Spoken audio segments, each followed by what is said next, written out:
দুলীয়াজানৰ বিতৰ্কিত petrol pump BM সিঙৰ পৰিচালক মন্টু শইকীয়াই এক সংবাদমেল জৰিয়তে অভিযোগ আনিছিল যি অভিযোগত বীৰ লাচিত সেনাৰ অপৰত আহিছিল এই অভিযোগ 7 কোটি টকা কৈ বিচৰাৰ এক অভিযোগ আনিছিল আৰু এই অভিযোগৰ পিছতে এতিয়া প্ৰতিউত্তৰ দি এক সংবাদমেল সম্বোধন কৰিছে বীৰ লাচিত সেনাৰ বিষয়ববীয়াসকলে ইতিমধ্যে দুলীয়াজানত এই সংবাদমেল সম্বোধন কৰিছে বীৰ লাচিত সেনাৰ নেতা উৎপল আৰু উপল অসমে ইতিমধ্যে এই সংবাদমেল সম্বোধন কৰিছে আৰু সংবাদমেল সম্বোধন কৰি ইতিমধ্যে উল্লেখ কৰিছে যে ইয়াৰ প্ৰতিটো উত্তৰ দিছে এই সংবাদমেলত যে বীৰ লাচিত সেনাই 7 কোটি টকা কোনো কাৰণতে দাবী কৰা নাছিল BM সিং বিতৰ্কিত পেট্ৰল পাম্পৰ আৰু পেট্ৰল পাম্পৰ পৰিচালকক কেবাটাও প্ৰশ্ন কৰিছে এই সংবাদমেল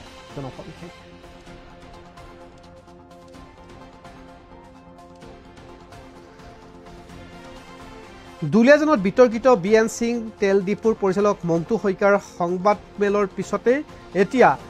সংবাদমেল সম্বোধন কৰিছে বীৰ লাচিত সেনাৰ তৰফৰ পৰা বীৰ লাচিত সেনাৰ কেন্দ্ৰীয় সমিতিৰ এক সংবাদমেল মেনেজাৰ মিন্টু শইকীয়াৰ অভিযোগৰ প্ৰতিউত্তৰ এই সংবাদমেলত মিন্টুৱে লাচিত সেনাৰ বিৰুদ্ধে আনিছিল ধন দাবীৰ এই অভিযোগ আৰু এই অভিযোগৰ পিছতে এতিয়া সংবাদমেল সম্বোধন কৰিছে আৰু এই সংবাদমেলৰ জৰিয়তে প্ৰতিউত্তৰ দিয়া দেখা পোৱা গৈছে বীৰ লাচিত সেনাৰ কেন্দ্ৰীয় সমিতিৰ বিষয়ববীয়াসকলে আমাৰ তাত মন্তব্য আছে সংবাদমেলখন আছে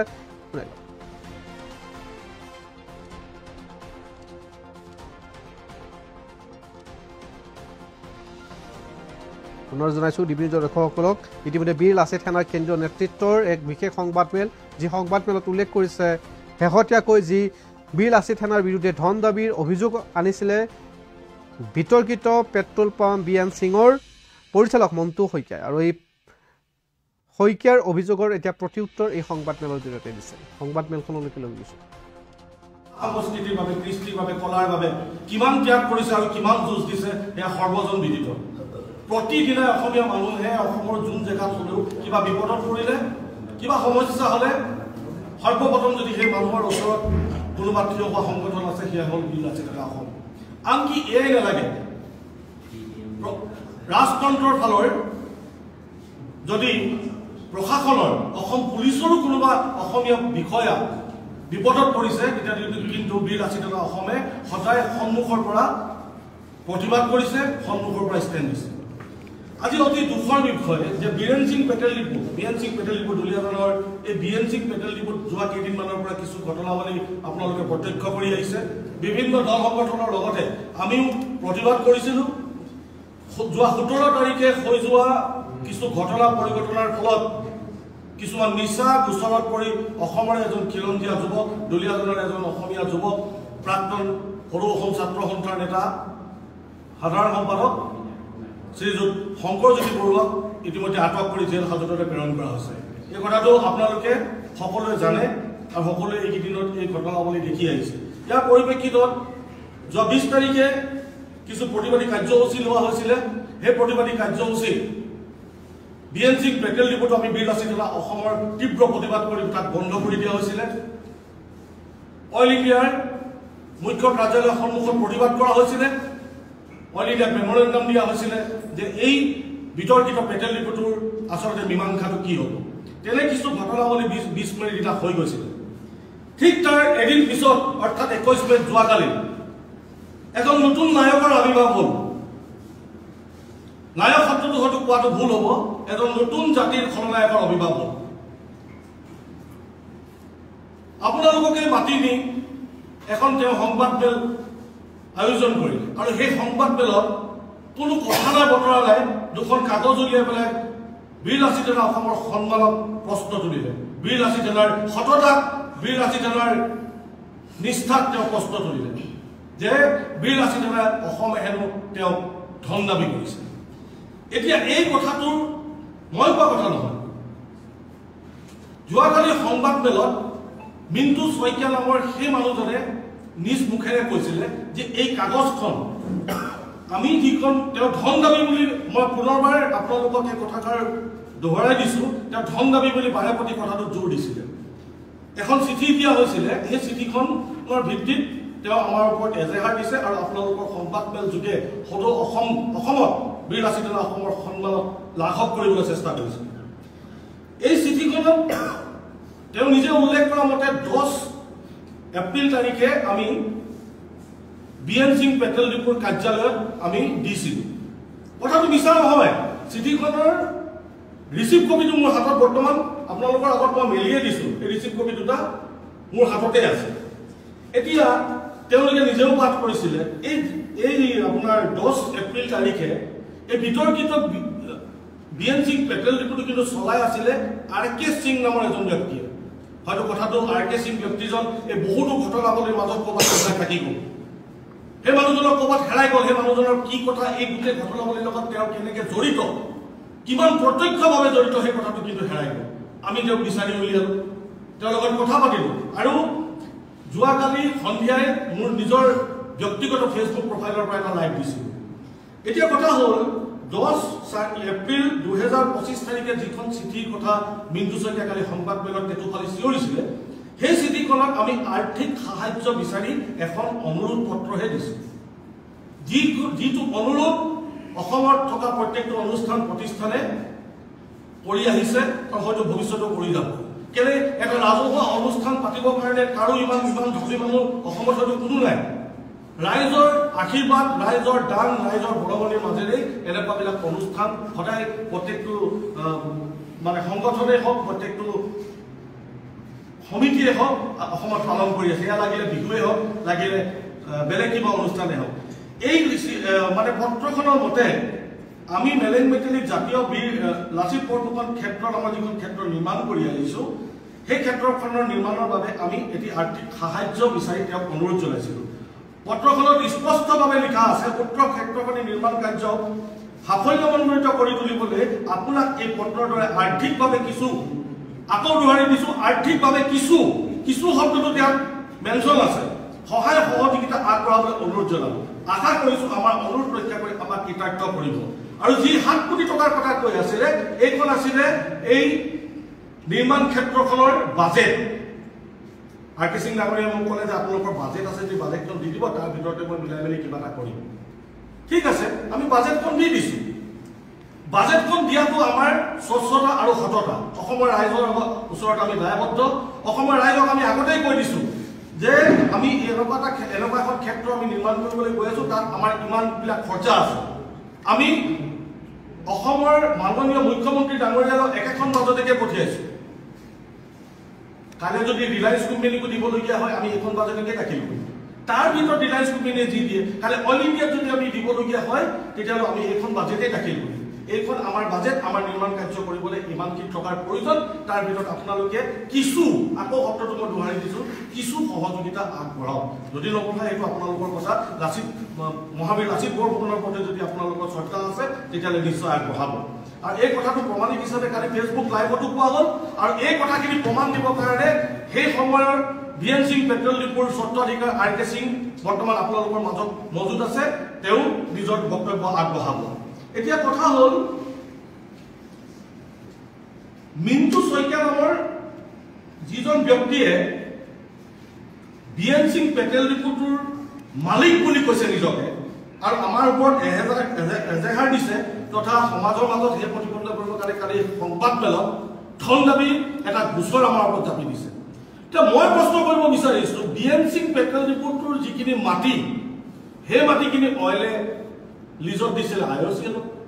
IOCL লিজত দিলে কোনোবা বিএন সিঙক। বিএন সিঙে আকৌ সেইটো ডিপো চলাবলৈ দিলে RK সিঙক, যি 25 বছৰ, আজি 20-25 বছৰে। এই মানুহজন আপোনালোকৰ অপৰিচিত নহয়। বিএন সিং পেট্ৰল ডিপোত যোনে তেল ভৰাবলৈ গৈছে, মানুহজনক এবাৰ হ'লেও কোনোবাই দেখিছে। RK সিঙৰ পৰা এতিয়া সেই পেট্ৰল ডিপোৰ স্বত্বাধিকাৰী ৰাজ সিং, বৰ্তমান বিএন সিঙৰ নাতিনীয়েক ৰাজ সিঙে কিবা এটা তেওঁৰ লগত অমিল হ'ল, কিবা এটা কথাত অমিল হোৱাৰ কাৰণে সেই পেট্ৰল ডিপোটো কিৰণ চাহী নামৰ কাৰোবাৰ নামত এগ্ৰিমেণ্ট কৰি। এতিয়া আমি যদি ধৰিবলৈ যাওঁ, তেতিয়াহ'লে কিৰণ চাহীয়ে মালিক। এতিয়া বিএন সিং শব্দটো ইয়াতো মিণ্টু শইকীয়াৰ নামটোও নাই ক'তো। আমিতো বিএন সিং পেট্ৰল ডিপো বুলিয়ে লিখিছিলোঁ। এতিয়া বিএন সিং পেট্ৰল ডিপোত যদি আমি চিঠিখন দিওঁতে বৰ্তমানৰ যদি মালিকৰ কথা ধৰিবলৈ যাওঁ, তেতিয়াহ'লে কিৰণ চাহী হ'ব। এতিয়া কিৰণ চাহীক চিঠিখন দিওঁতে মিণ্টু শইকীয়া গা কৰিবলৈ কি হ'ল? মিণ্টু শইকীয়া নামৰ যিজন ব্যক্তিয়ে আমাৰ ওপৰত এলিগেশ্যনটো আনিছে, তেওঁ বিএন সিং পেট্ৰল ডিপোৰ মেনেজাৰ, মালিক, ঝাৰু মৰা মানুহ, জামাদাৰ কি হয় তেখেতে নিজৰ স্থিতিটো প্ৰথম স্পষ্ট কৰক। আৰু তেখেতৰ যদি স্থিতি নাই, তেখেতৰ যদি স্থিতি নাই চালে বেৰে কোবাই বীৰ লাচিত দাদা অসমৰ সন্মানক যি অসমৰ ৰাইজৰ আগত লাঘৱ কৰিব বিচাৰিছে এইটো কিন্তু আমি এৰি দিয়া নাই স্পষ্ট কথাৰে কৈছো এইটো কিন্তু আমি এৰি দিয়া তেওঁ কাৰ পৰিচালনা কৰি কাৰ শক্তিত বলিয়ান হৈ কাৰ ওচৰতনি ভুল গৈ এনে কাম কৰিবলৈ ওলাইছে আমি কিন্তু মিণ্টু শইকীয়াক এইটো জবাব দি মিণ্টু শইকীয়া অনাগত দিনত হ'ব লাগিব এতিয়া কথা হ'ল 10 তাৰিখে যিখন চিঠি আমি দিছিলোঁ তেতিয়া মিণ্টু শইকীয়াও নাছিলে কিৰণ চাহিনীও নাছিল কিৰণ চাহিও নাছিলে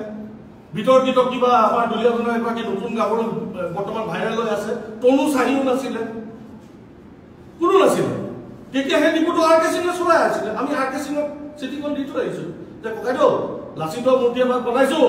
লাচিতৰ মানে এখন সমন্বয় ক্ষেত্ৰ বনাবলৈ লৈছোঁ অসমৰ ৰাইজৰ সহযোগত আপুনিও অসমত ইমান বছৰ আছে থাকিছে আমাৰ লগত কথা বতৰা ভাল গতিকে কিবা এটা অনুদান আগবঢ়াব বুলি আশা কৰিলোঁ তেখেতে মোক ক'লে আগটো বঢ়ামেই কিন্তু অপেনিঙত ময়ো যাম দেই নিশ্চয় যাব আমাৰ লগতে যাব তেতিয়া মইতো চিঠিখন আমিতো চিঠিখন আৰ কে সিং ডাঙৰীয়াকে দিছিলোঁ তেতিয়াতো কিৰণ চাহিনীও নাই এই কথা ঠাইৰ কালি সংবাদমেলত মিণ্টু শইকীয়া নামৰ মানুহজনে স্পষ্টভাৱে কৈছে যে তেখেতে সেই ডিপুটোৰ চাৰ্জ মানে যিটো চৰ্ত সেই চৰ্তটো 27 এপ্ৰিলৰ পৰা হৈছে 10 তাৰিখেতো তেখেতৰ অস্তিত্বই নাছিলে বৰ্তমানেও নাই সেইটো বেলেগ কথা কিন্তু 10 তাৰিখেতো একেবাৰে নাছিলে কোন মিণ্টু শইকীয়া কোন কিৰণ চাহি কোনো অস্তিত্ব নাইকিয়া মানুহ কেইজনমান 10 তাৰিখে মই আৰ কে সিং ডাঙৰীয়াক মই চিঠিখন দিছিলোঁ তাৰপিছত মই আৰ কে সিং ডাঙৰীয়াক ফোন কৰিলোঁ তাৰপিছত আৰ কে সিং ডাঙৰীয়াক মই যোগাযোগ কৰিলোঁ তাৰপিছত মই আৰ কে সিং ডাঙৰীয়াক ক'লোঁ যে পইচা দিব লাগিব আৰু মিণ্টু শইকীয়া বুলি মানুহজনৰ খুব এটা মজাৰ কথা এটা কিন্তু ওলাইছে এইটো কথা হ'ল যে যিদিনাখনি 20 তাৰিখে আমি প্ৰতিবাদ কৰিছিলোঁ আপোনালোকৰ সংবাদকৰ্মী ইয়াত থকা প্ৰত্যেকজন সংবাদকৰ্মীয়ে তাত উপস্থিত আছিলে ডিপুটো যিদিনাখনি বন্ধ কৰিছিল ডিপুটোৰ ভিতৰত 3জন মানুহ বহি আছিল আপোনালোকে দেখিছিলে নে মই বাৰে বাৰে সংবাদকৰ্মীসকলক অনুৰোধ কৰিছিলোঁ আপোনালোকৰ কেমেৰাবিলাক ঘূৰাই দিয়ক আমি তেওঁলোকক অনুৰোধ কৰিছিলোঁ জাতীয় এজন ল'ৰা এজন জাতীয় খিলঞ্জীয়া ল'ৰা জেলত সোমাই আছে ককাইদেউ আপোনালোকৰ ডিপুটো বন্ধ কৰা হৈছে আপোনালোক অসমীয়া যদি হয় ওলাই দিয়ক বাহিৰলৈ কিন্তু তেখেতসকলে কি কৰিলে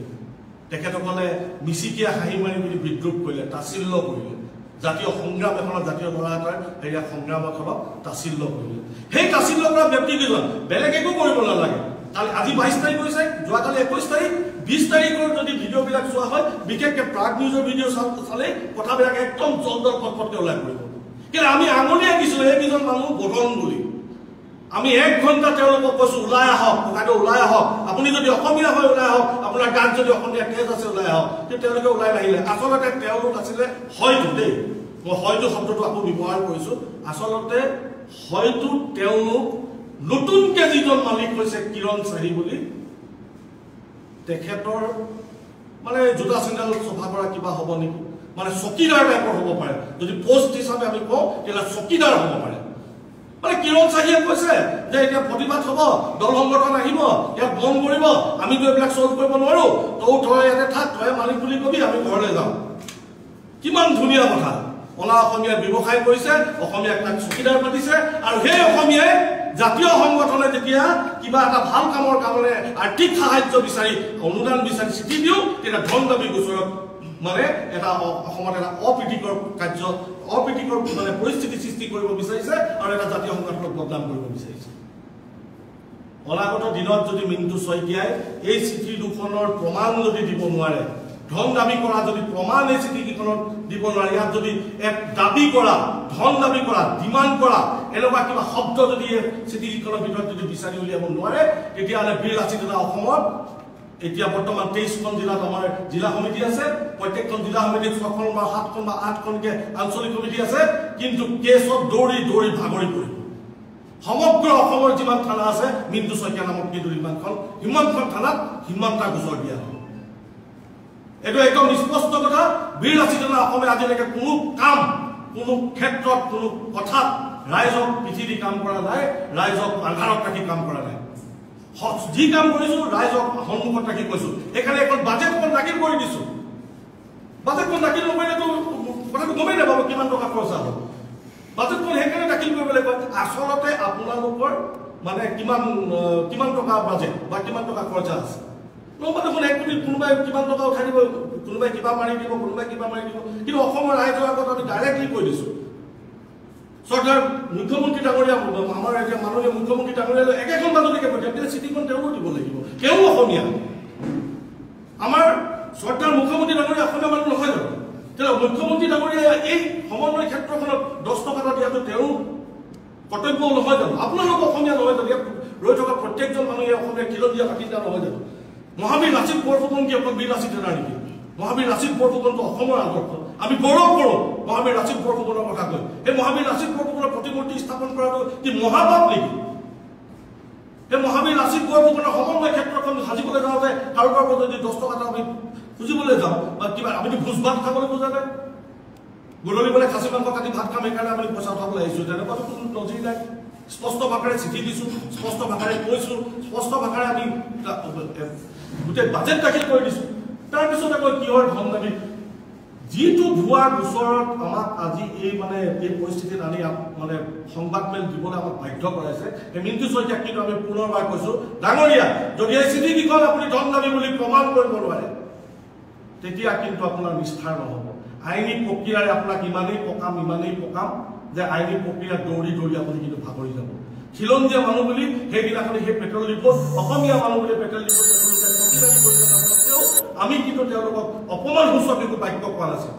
আমি কৈছোঁ আপোনালোকে বদলৰ উপাধি কিয় ল'ব বিচাৰিছে আপোনালোকৰ গাত অসমীয়াৰ টেষ্ট নাই নেকি আজি এজন অসমীয়া ল'ৰা জেলত সোমাই আছে আজি এজন অসমীয়া ল'ৰা এনেকুৱা হাৰাশাস্তি আছে তেনেকুৱা ক্ষেত্ৰত আপোনালোকে কি মানে সাহসত কি প্ৰেমত আপোনালোকে পেট্ৰল ডিপোত বুকুত থাপতি বহি আছে বাদ দিয়ক কোনোবা চাহিয়ে আপোনাক কোনোবা বীৰেন সিঙে আপোনাক চকীদাৰ ৰাখিছে যদি আজি সময়টোত অন্তত বাদ দিয়ক ওলাই আহক অসমীয়া মানুহৰ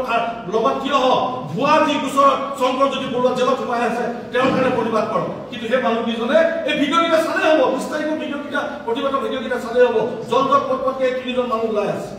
মিচিকি হাঁহি মাৰি বিদ্ৰোহ কৰিছে তাচিল্য কৰিছে কিন্তু তাচিল্য কৰা মানুহকেইজনৰ সংবাদ মেলখন কিমান ভৰসা থকা কিমান সত্যতা থকা সেই কথা আপোনালোকে বিচাৰ কৰক অসমৰ ৰাইজে বিচাৰ কৰক ইয়াৰ পিছত আমাৰ ক'বলগীয়া আছে কোনোবাখিনি বস্তুটো ৰাজনৈতিককৰণৰ বেৰ পাত দিছে নেকি বীৰ লাচিত সেনা অসমক মানে যুদ্ধৰ এখন ঢাল হিচাপে ব্যৱহাৰ কৰিছে নেকি চৰকাৰৰ সাংবাদিক বন্ধুসকলৰ এইটো হয়তো অনুভৱ হ'ব পাৰে কাৰণ যোৱাকালিলৈকে শংকৰজ্যোতি বৰুৱাৰ মুক্তিৰ কথাটো আহি আছে যোৱাকালিলৈকে তনু চাহি চাহিলে শুনি কিবা আৰু তনু চাহি বুলি ধৰিছোঁ তনু চাহিৰ যিটো মানে অসমীয়া মানুহক ये लोग दलाल है ये लोग फ्री में खाने वाला বুলি কথাটো যে খুব মিডিয়াত চলি আছিলে অসমৰ মানুহ গৰজি আছিলে যে তনু চাহিয়ে মানে ক্ষমা খুজিব লাগিব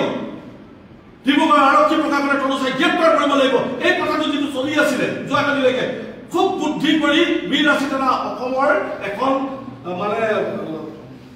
কি বুলি কয় আৰ্থিক সাহায্য বিচাৰি কৰা চিঠিত ধন দাবী এটা ৰূপ দি এই ইস্যুটো ডাইভাৰ্ট কৰিব বিচাৰিছে শংকৰজ্যোতি বৰুৱাৰ মুক্তিৰ কথাটো কেনেবাকে ডাইভাৰ্ট কৰি মেলি বস্তুটো বেলেগলৈ লৈ যাব বিচাৰিছে নেকি সেইটোতো আমি হ'বলৈ নিদিম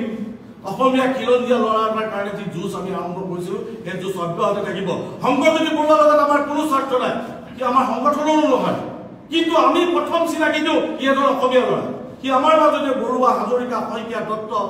গগৈ ৰাজখোৱা আমাৰ মাজৰ ল'ৰা কি আমাৰ ল'ৰা শংকৰজ্যোতি বৰুৱা আমাৰ সংগঠনৰ নহয় শংকৰজ্যোতি বৰুৱা হয়তো গোটেই মানে এই সাংগঠনিক যাত্ৰাত মই 3 বা 4বাৰকৈ বেছি লগো পোৱা নাই কিন্তু শংকৰজ্যোতি বৰুৱা এজন অসমীয়া ল'ৰা সেইকাৰণে আমি তেওঁৰ পক্ষত আছোঁ সেই পক্ষত আমি যুঁজ দিছোঁ কিন্তু বৰ বুদ্ধি কৰি যোৱাকালি এই গোটেই ইস্যুটোক শংকৰজ্যোতি বৰুৱা আৰু তনু চাহিৰ পৰা কিবা মানে ডাইৰেকশ্যনটো বদলি কৰি এটা বিভ্ৰান্তিমূলক কথালৈ লৈ যাব বিচাৰিছে আৰু এটা কথা দেখা পোৱা গৈছে যে কালি যিজনে সংবাদমেল দিছে হয় তেখেত এজন অসমীয়া আৰু আপোনালোক যিটো সংগঠনৰ লগত এই বাদানুবাদ হৈছে এয়া অসমীয়া মানুহৰ খিলঞ্জীয়া এটা সংগঠন কিন্তু সেই যিটো পেট্ৰল ডিপোৰ কথা কৈছে সেই পেট্ৰল ডিপোৰ পাৰ্টনাৰশ্বিপত আৰু এজন মানুহ আছে সেই মানুহজনৰ কালি সংবাদমেলৰ ওলাই কিন্তু নানিলে সেই মানুহজনৰ পৰিয়ালটো কিন্তু আঁতৰাই ৰখা হ'ল এইটো কি কাৰ্য আছে এইটো লাগে চব বদন বৰফুকনো অসমীয়াই আছে কিন্তু তেখেতেতো মা মানিছিলে অসমৰ যি পৰিস্থিতি হ'ল তেতিয়াহ'লে অসমীয়াৰ মাজতো তেনেকুৱা দালাল চক্ৰ কিছুমান আছে। আৰু আপুনি যিটো কথা সুধিলে মোক প্ৰশ্ন কৰিলে যে আৰু এটা পৰিয়াল পাৰ্টনাৰশ্বিপত আছে, কিন্তু আমি জনা মতে কিৰণ চাহী নামতে ডিপুটো বৰ্তমান গভৰ্ণমেণ্টৰ ঘৰত ৰেজিষ্টাৰ আছে। কিৰণ চাহী লিজত দিয়া হৈছে বুলি তেওঁৰ নামতে ৰেজিষ্টাৰ। কিৰণ চাহী ফ্ৰণ্টত আহিব লাগিছিলে। কিৰণ চাহী কিয় আহিব? মিণ্টু শইকীয়া লেখীয়া যদি কিছুমান মানুহক যদি চকীদাৰ কৰি ৰাখিব পাৰে,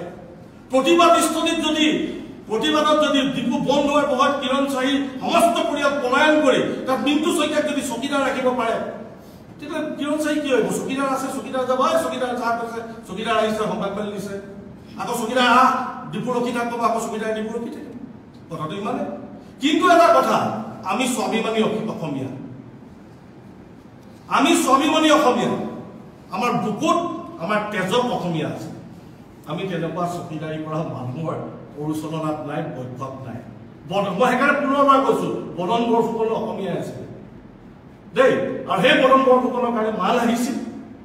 অসমৰ কি ইতিহাসে সেইখিনি আৰু খোলা ইতিহাস কৰি লাভ নাই। কিন্তু মিণ্টু শইকীয়াৰ গাতো চাগে তেনেকুৱা কিছুমান তেজে বাস ল'লেহি। আপোনালোকে এফআইআৰ দিছে নেকি? আমি নিশ্চয় এফআইআৰ দিছো। আমি কালি যোগাৰাতি এফআইআৰ দিলো, আমি যোগাৰাতি নিশা এফআইআৰ দিছো। কাৰ নামত দিছে? এইটো আপোনাৰ এইটো মিষ্টেক কাট মিণ্টু শইকীয়া নামে। মিণ্টু শইকীয়াৰ নামত এইটো কাৰণে দিয়া হৈছে যে কালিৰ সংবাদমেলটোত তেওঁ কি কৰিলে, তেওঁ কি মানে বস্তুটো প্ৰতিষ্ঠা কৰিব বিচাৰিলে, আৰু কেনেকৈ শংকৰজ্যোতি বৰুৱা আৰু কি ছোৱালীৰ নামটো বাৰে প্ৰতি পাহৰি গ'ল, তনু চাহী। মই মানে কি এনেকুৱা অভদ্ৰামী কিছুমান মানুহৰ নামবিলাক মুখস্থ ৰখাটো বা মনত ৰখাটো বৰ প্ৰয়োজন বোধ নকৰোঁ। গতিকে তনু চাহীৰ যিটো মানে কেছ, যিটো তনু চাহীয়ে যিটো কালি মানে সেই অসমীয়া মানুহৰ পৰা বিদ্ৰোহ গুচৰা ভাষাটো, সেই অসমীয়া মানুহক তাচিল্য কৰা শব্দকেইটাক যেন কোনোবাখিনি ঘূৰাই দিয়া হ'ল। শংকৰজ্যোতি বৰুৱাৰ মুক্তিৰ কথাটো যদি ক'ৰবাত কোনোবাখিনি ঘূৰাই দিয়া হৈছে। কিন্তু আমি আপোনালোকৰ আগত আজি স্পষ্টভাৱে আকৌ এবাৰ কৈছোঁ, অহা কালিলৈকে যদি আজি ৰাতিটো সমস্ত আজি ৰাতি 12 ঘণ্টা সময় এতিয়াও বাকী আছে, ডিব্ৰুগড় প্ৰশাসনক আমি পুনৰবাৰ এইটো আহ্বান জনাইছো, তনু চাহীক আপোনালোকে আটক কৰক, নহবা কিন্তু বীৰ লাচিত অসমে অহা কালিলৈ অৰ্থাৎ 23 মে 2025 তাৰিখে সমগ্ৰ দুলীয়াজান কিন্তু অচল কৰি দিব। ইতিমধ্যে আপোনালোকৰ এজন শীৰ্ষ পদবীত থকা শৃংখল চলিহে কৈছে, নিৰ্দিষ্ট সময় দি দিছে 23 তাৰিখে দুলীয়াজান উত্তাল হ'ব বুলি কৈছে। আপোনালোক সেইটো সেই পৰ্যায়লৈকে সাজু হৈ আছে? আমি সেই পৰ্যায়লৈকে সাজু আছো। আৰু সৰ্বজন বিদিত যে বীৰ লাচিত অসমৰ সৈনিকক, বীৰ লাচিত অসমৰ সদস্য জেলৰ ভয় দেখুৱাই লাভ নাই। কিন্তু আমি জেল গৈয়ে থাকোঁ, আহিয়ে থাকোঁ। এইবিলাক আমাৰ দ্বিতীয় ঘৰ বুলি এই কথাষাৰ কিজানি আমাৰ চৰ্দাৰ শৃংখল চলিহাদেৱৰ মুখতে প্ৰথম অসমত গৰজিছিল যে জেল আমাৰ দ্বিতীয় ঘৰ। গতিকে এনেকুৱা কিছুমান ভয় ভাবুকি দি আমাৰ লাভ নাই। হয়তো আমি দুজন সোমাম, প্ৰতিবাদীস্থলীত 50জন থিয় হৈ যাব, 50জন ভৰাব, প্ৰতিবাদীস্থলীত আৰু এখন থিয় হৈ যাব। অসমৰ জেলত ইমান ঠাই নাই যিমান বীৰ লাচিত অসমত সৈনিক আছে। স্পষ্ট কথা কৈ দিয়া হৈছে। ডিব্ৰুগড় আৰক্ষী প্ৰশাসনক আমি পুনৰবাৰ এই মজিয়াৰ পৰা সংবাদমেলৰ মজিয়াৰ পৰাই আপোনালোকক আমি অনুৰোধ জনাইছো, আহ্বান জনাইছো যে তনু চাহীক অতি সোনকালে গ্ৰেপ্তাৰ কৰক, আটক কৰক, নহ'লে কাইলৈ কিন্তু দুলীয়াজান অচল হৈ পৰিব। তাৰ বাবে কিন্তু ডিব্ৰুগড় জিলা প্ৰশাসন,